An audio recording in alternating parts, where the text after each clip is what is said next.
जय हिंद दोस्तों, मैं मोहम्मद मतीन मॉडर्न क्लासेस की यूट्यूब चैनल पर आपका स्वागत है। दोस्तों हम जो चैप्टर लेके आए वो है पर्यावरण। क्योंकि आपको पता है दोस्तों सीटेट का एग्ज़ाम करीब है 31 जनवरी को। इसको बहुत दूर मत समझिए दोस्तों, बहुत से लड़कों ने फॉर्म डाला है, उसका कंपटीशन लेवल हाई होने वाला है। तो इसमें आप लोग प्लीज़ कोशिश करिएगा कि इसको क्वालिफाई करने के लिए और मेरे साथ बने रहिएगा।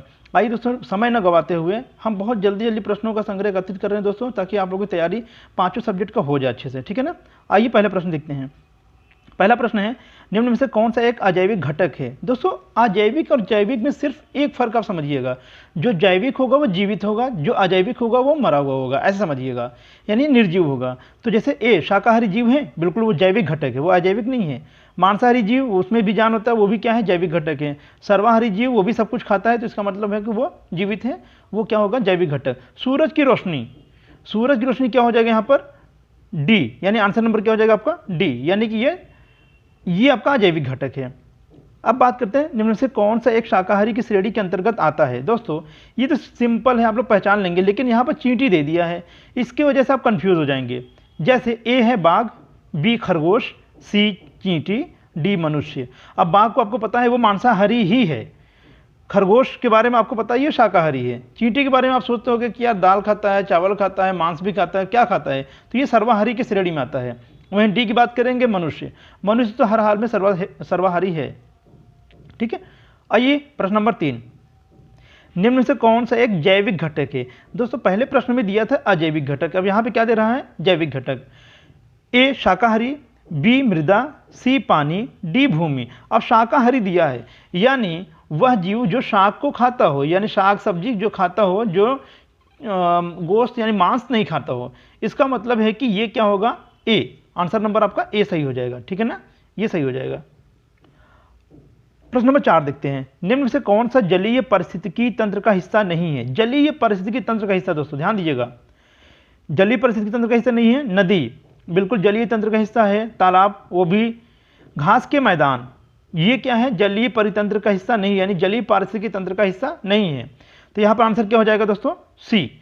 और डी की बात करें डेल्टा, ये भी जलीय पारिस्थितिकी तंत्र का हिस्सा है। यहाँ पे कह रहा कौन सा हिस्सा नहीं है, तो घास के मैदान, ठीक है। प्रश्न नंबर 5, निम्न में से कौन सी ऊर्जा जैविक मात्रा में सबसे ज्यादा इस्तेमाल की जाती है। सबसे ज्यादा कौन सी जैविक मात्रा में सबसे ज्यादा इस्तेमाल की जाती है। दोस्तों ध्यान दिएगा, परमाणु ऊर्जा बिल्कुल नहीं दोस्तों, ध्यान दिएगा। सौर ऊर्जा, भू ऊष्मा, ज्वारीय ऊर्जा, इन तीनों ऊर्जाओं का इस्तेमाल तो किया जाता है, लेकिन सबसे ज़्यादा जो इस्तेमाल किया जाता है वो इस्तेमाल किया जाता है सौर ऊर्जा।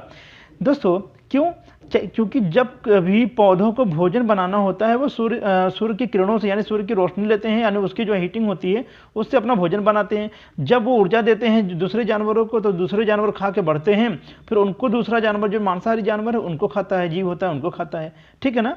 तो यहाँ पर आंसर हो जाएगा बी, सौर ऊर्जा। पारिस्थितिकी तंत्र में किसे उत्पादक के रूप में माना जाता है।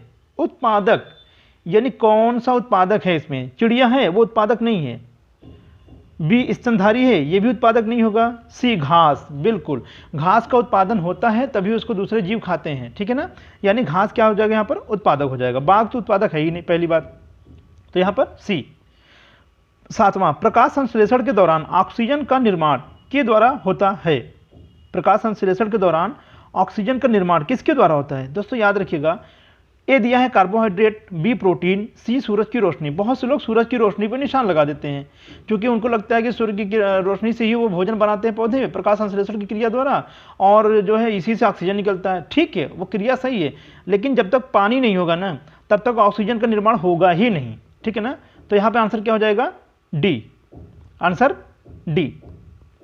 अब प्रश्न नंबर 8, संश्लेषक पिगमेंट किसको अवशोषित करता है। संश्लेषक पिगमेंट किसको अवशोषित करता है, ध्यान दीजिएगा। IR विकिरण यानी इंफ्रारेड विकिरण नहीं, पैराबैंगनी विकिरण बिल्कुल नहीं, प्रत्यक्ष विकिरण।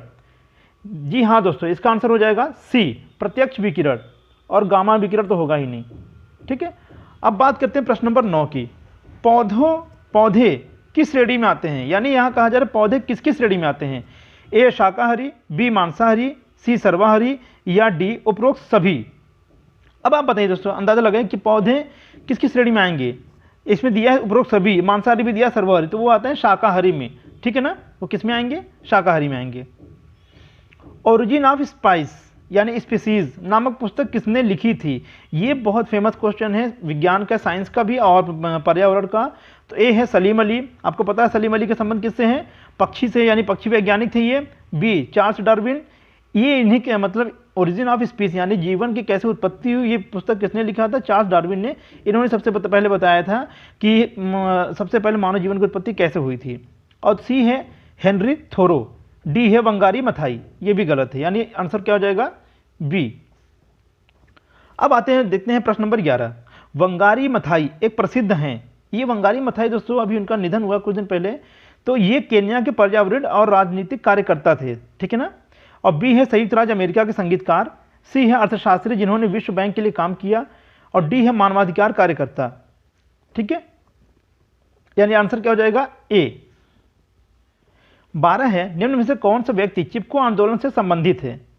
ए मेघा पाटकर, बी सलीम अली, सी सुंदरलाल बहुगुणा, या डी एम.एस. स्वामीनाथन। दोस्तों आपको पता है मेधा पाटकर का संबंध किससे, नर्मदा से, यानी नर्मदा बचाओ से।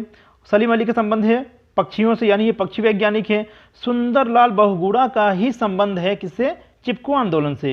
ये उत्तराखंड में चिपको आंदोलन हुआ था दोस्तों, जिसमें पौधों को काटने के लिए लोग, महिलाएं वहाँ क्या की थी, पौधों पेड़ों से चिपक गई थी, ठीक है ना। और एम.एस. स्वामीनाथन, आपको पता है एम.एस. स्वामीनाथन का हरित क्रांति के पिता कहा जाता है इनको। अब बात करते हैं मेधा पाटकर किससे संबंधित हैं। प्रश्न नंबर 13 है या 3 लिखा हो दोस्तों, तो प्रश्न नंबर ये क्या है, 13 है। तो मेधा पाटकर का संबंध किससे है, टिहरी बांध आंदोलन से, गोदावरी बांध आंदोलन से, स्वच्छ गंगा आंदोलन से, या नर्मदा आंदोलन से? इसका आंसर होगा नर्मदा आंदोलन से, ठीक है। आइए प्रश्न नंबर 14 देखते हैं। निम्नलिखित में से कौन भारत में पर्यावरण आंदोलन से संबंधित नहीं है? इसमें कह रहा है कि पर्यावरण से संबंधित नहीं है। आपको पता है सुंदरलाल बहुगुणा तो संबंधित है किससे, चिपको आंदोलन से। एम.एस. स्वामीनाथन हरित क्रांति, सलीम अली पक्षी से, यानी पक्षी वैज्ञानिक है तो वो पर्यावरण में ही आएगा।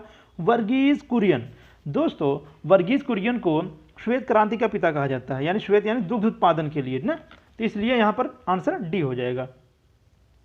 अब बात करते हैं प्रश्न नंबर 15 की, क्या है, सूर्य से निकलने वाली ऊर्जा पृथ्वी पर किस रूप में पहुँचती है? बहुत अच्छा प्रश्न है।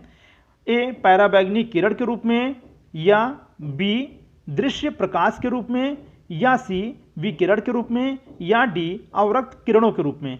तो इसका जो आंसर हो जाएगा वो हो जाएगा सी, यानी विकिरण के रूप में। अब बात करते हैं 16वें प्रश्न की।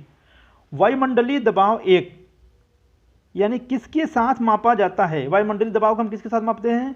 बहुत अच्छा प्रश्न है, ये प्रश्न हमेशा आता रहता है। ए बैरोमीटर, बी स्केल, सी अल्टीमीटर, या डी थर्मामीटर? इसका जो आंसर हो जाएगा वो क्या हो जाएगा, ए बैरोमीटर ना। अब प्रश्न नंबर 17 देखते हैं।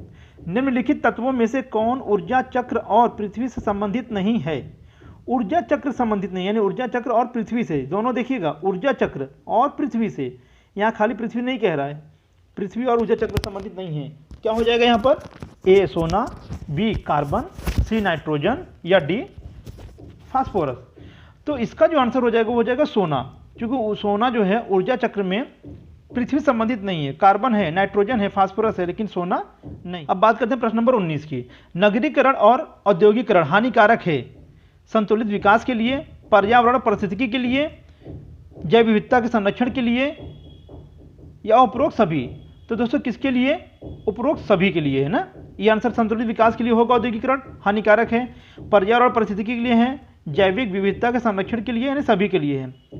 लास्ट प्रश्न है दोस्तों, निम्न में से कौन सा जलीय पारिस्थितिकी तंत्र का हिस्सा नहीं है? तालाब, झील, डेल्टा और द्वीप? तो इसका आंसर हो जाएगा द्वीप। दोस्तों ये रहा आज का हमारा चैप्टर, यानी कि कुल 20 प्रश्नों का संग्रह हम लेके आए हैं दोस्तों। इसी तरीके से हमारे साथ बने रहिएगा और अगली वीडियो का इंतजार कीजिए। तब तक के लिए जय हिंद, जय भारत।